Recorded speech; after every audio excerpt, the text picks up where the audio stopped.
Hello दोस्तों, सभी लोगों को नमस्कार। मैं अंकित श्रीवास्तव अपने चैनल लर्निंग विद अंकित श्रीवास्तव में आपका स्वागत करता हूं। मैं आशा करता हूं कि आपको जो मैंने first part, second part, third part में वीडियो बनाए हैं वो आपको पसंद आ रहे हैं और आएंगे भी, क्योंकि हम जो जिस दौर से गुजर रहे हैं उसमें जो ऑनलाइन शिक्षा का महत्व है, इसी से हम लोग देख सकते हैं कि जो ऑनलाइन शिक्षा है उससे उसका बहुत महत्व बढ़ गया है। तो आइए आज हम अपना नेक्स्ट टॉपिक जो लेके आए हैं वो कंपटीशन लेवल से लेके बच्चों मतलब 6 से लेके 12 तक के बच्चों के लिए बहुत ही इंपॉर्टेंट है। या कंपटीशन की जो तैयारी कर रहे हैं उनके लिए बहुत ही इंपॉर्टेंट है। उसका नाम है महत्तम समापवर्तक। आपने सुना भी होगा मासा और लासा।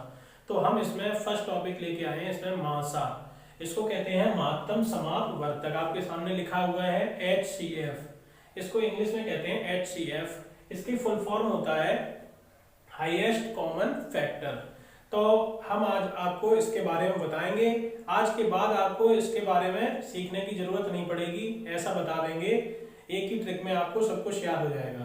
तो देखते हैं दोस्तों कि इसमें जो मासा निकालने के लिए हमको जिस जिस चीज की जरूरत पड़ती है, जिसकी जानकारी पहले होनी चाहिए, वो हम देखेंगे कि हमें इससे पहले क्या जानना चाहिए कि मासा को हम निकाल सकें। तो मासा जानने के लिए हमें सबसे पहले दो चीजों की आवश्यकता होती है। वो होती है सबसे पहले, पहला है इस अपवर्तक, ये जो है अपवर्तक जानना चाहिए। दूसरा है समापवर्तक जानना चाहिए, ये क्या है। तो हम सबसे पहले जानेंगे कि अपवर्तक क्या है, उसके बाद जानेंगे कि समापवर्तक क्या है। ये समापवर्तक जो शब्द है वो महत्तम के आगे लगा हुआ है, इसीलिए हम पहले इनको जानेंगे कि ये होते क्या हैं। तो सबसे पहले हम देखते हैं कि अपवर्तक क्या होते हैं। तो पहला जो है वो अपवर्तक, अपवर्तक क्या होते हैं कि किसी संख्या के, जैसे कोई भी संख्या है जिसके अपवर्तक हम निकालेंगे, तो वो जो अपवर्तक निकलेंगे उन सभी अपवर्तकों से उस संख्या में भाग चला जाएगा, ये अपवर्तक होते हैं। कहने का तात्पर्य ये है कि किसी संख्या के अपवर्तक वे संख्याएं होती हैं जिन संख्याओं से वो संख्या विभाजित हो जाती है। ठीक है, तो हम देखेंगे जैसे कि कहें कि 2 का अपवर्तक क्या है। 2 का अपवर्तक निकालेंगे अगर, तो इसके तो सीधी सी बात है, एक से तो सभी संख्या विभाजित हो जाती है, एक तो अपवर्तक ये हो जाएगा। ठीक है, दूसरा जो अपवर्तक है पहला तो हो गया 1 और दूसरा हो गया 2। ठीक है, क्योंकि एक तो देखो अपवर्तक, जो भी अपवर्तक निकालेंगे एक तो सभी संख्याओं का अपवर्तक होगा। ठीक है, और जो संख्या जिसका अपवर्तक हम निकाल रहे हैं स्वयं वो संख्या भी अपना अपवर्तक होती है। अब हम जैसे यहाँ पे कहते हैं कि 4 का अपवर्तक निकालेंगे, तो 4 का अपवर्तक क्या होगा, जिन जिन संख्याओं से ये 4 विभाजित हो जाएगा उसके ये अपवर्तक हो जाएंगे। पहला 1, फिर 2, फिर 4। ये जो संख्याएं हैं ये 4 के अपवर्तक हैं। ठीक है, हम जैसे कहें कि 8 का अपवर्तक निकालेंगे, 8 का अपवर्तक निकालेंगे तो क्या हो जाएगा, पहला तो 1 तो सभी संख्याओं का अपवर्तक है, फिर इसके बाद 2 का भाग इसमें जाता है, इसके बाद 4 का भाग इसमें जाता है, फिर 8 स्वयं हो गई, तो ये इसके अपवर्तक हो गए। तो अपवर्तक क्या होते हैं, एक तो प्रत्येक संख्या का अपवर्तक होती है, ये नोट करके लिख लेना दोस्तों।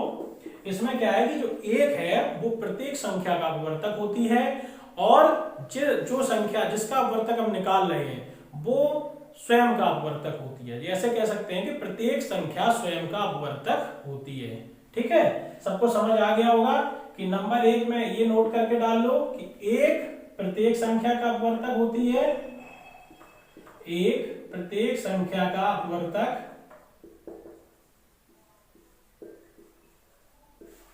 होती है,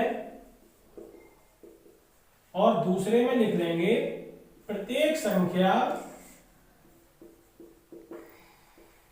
स्वयं का अपवर्तक होती है, स्वयं का अपवर्तक होती है।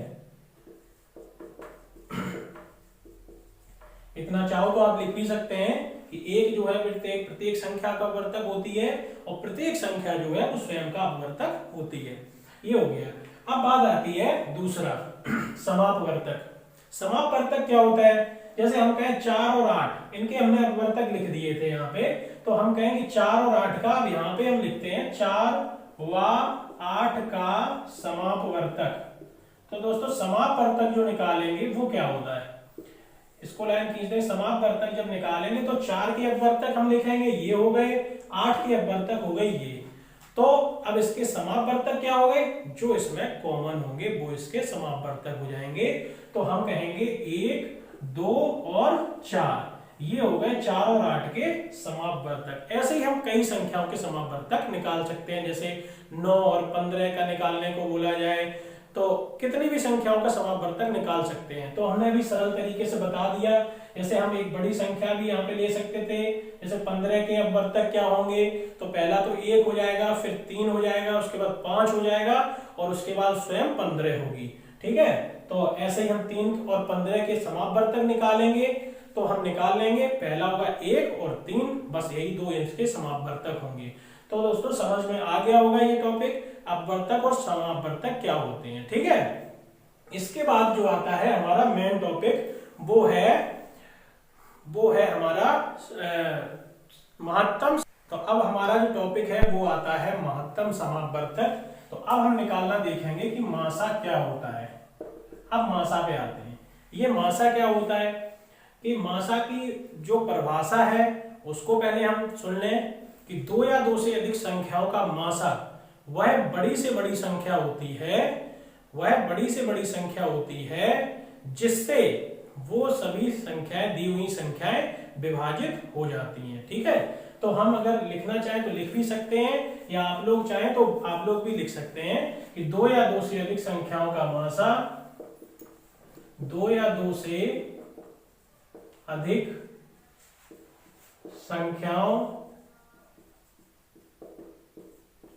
का मासा वह बड़ी से बड़ी संख्या होती है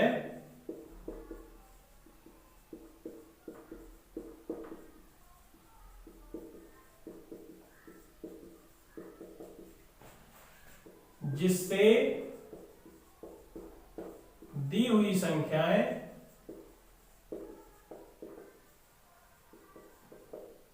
विभाजित हो जाती हैं, विभाजित हो जाती हैं।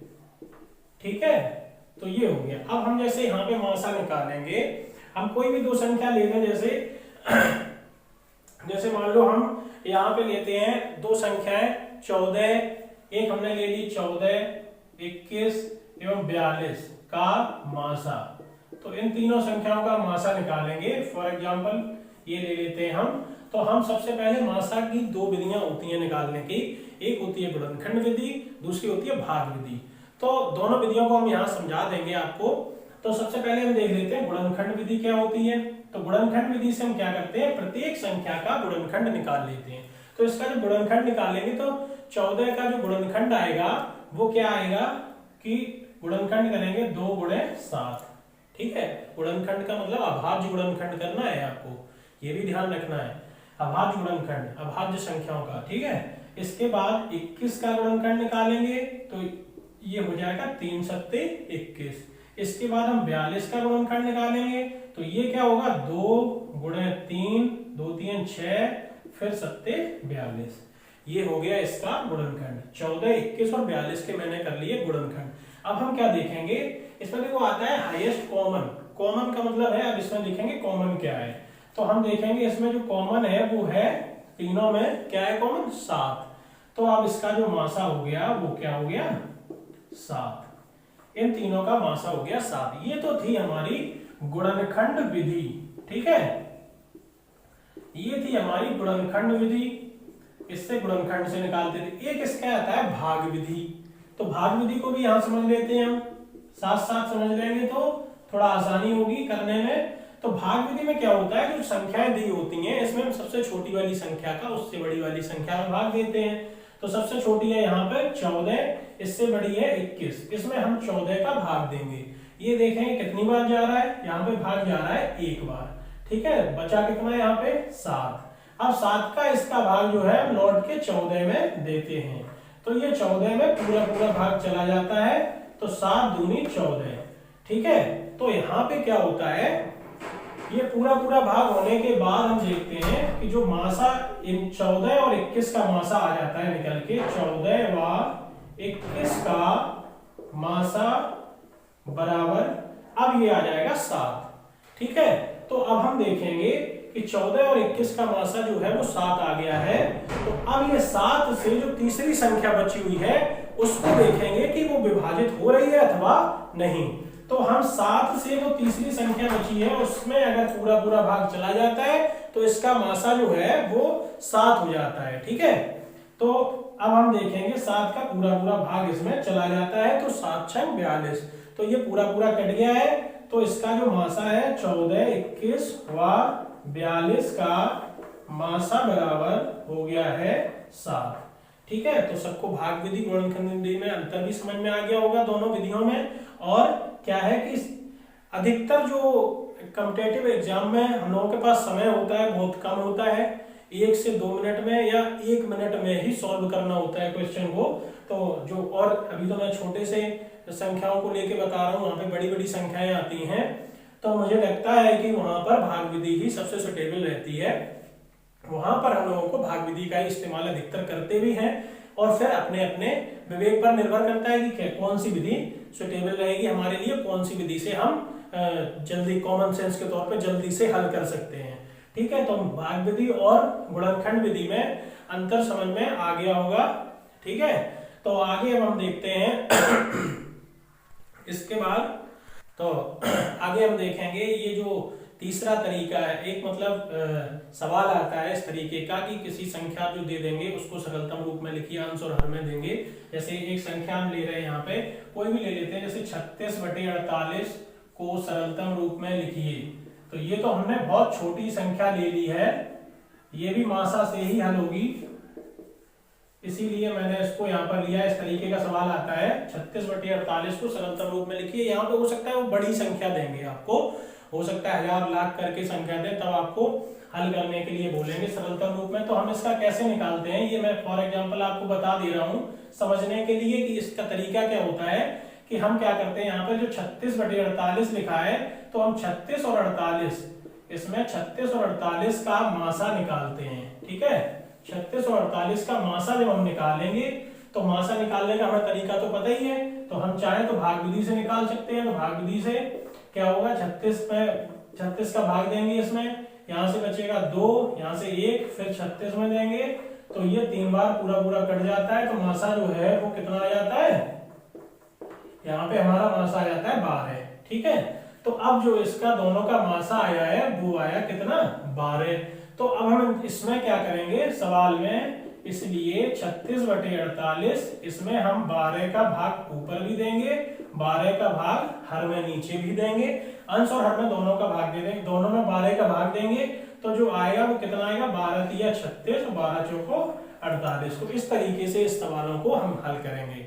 तो मुझे लगता है कि अब आपको ये इस तरीके के जो भी क्वेश्चन आएंगे उनको समझ में आ गया होगा कैसे निकालेंगे। इन दोनों का जो मासा निकालते हैं, मासा से अंश और हर दोनों में भाग दे देते हैं, इसके बाद हम इसको सॉल्व कर लेते हैं। मुझे लगता है कि अब आपको समझ में आ गया होगा। दोस्तों पूरा देखने के लिए धन्यवाद, और आगे भी मैं आपकी मदद पूरी करता रहूंगा।